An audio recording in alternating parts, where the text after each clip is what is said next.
Hello viewers, welcome to Siva's world channel. இன்னைக்கு Sunday எங்கள் வீட்டில் என்ன சமையல் பார்த்துடலாம் வாங்க. சூடான வடித்த சாதம்,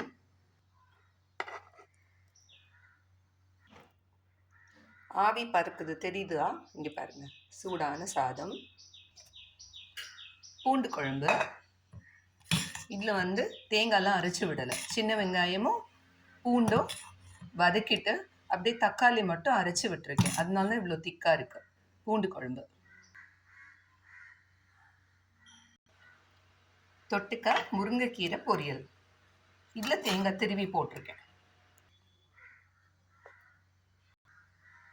டெய்லி ஒரு கீரை சேர்த்துக்கிறது நல்லது. பாயில்டு எக் இருக்குது. இதுதான் இன்னைக்கு எங்கள் வீட்டில் சண்டே சமையல். இந்த முருங்கைக்கீரையை சாப்பாட்டில் அப்படியே போட்டு பிசைஞ்சு சாப்பிட்டு பாருங்கள், செம்மையாக இருக்கும். இந்த வீடியோ உங்களுக்கு பிடிச்சிருந்தா லைக் பண்ணுங்கள், கமெண்ட் பண்ணுங்கள், மறக்காமல் சப்ஸ்கிரைப் பண்ணுங்கள். நெக்ஸ்ட் வீடியோவில் பார்க்கலாம். தேங்க்யூ.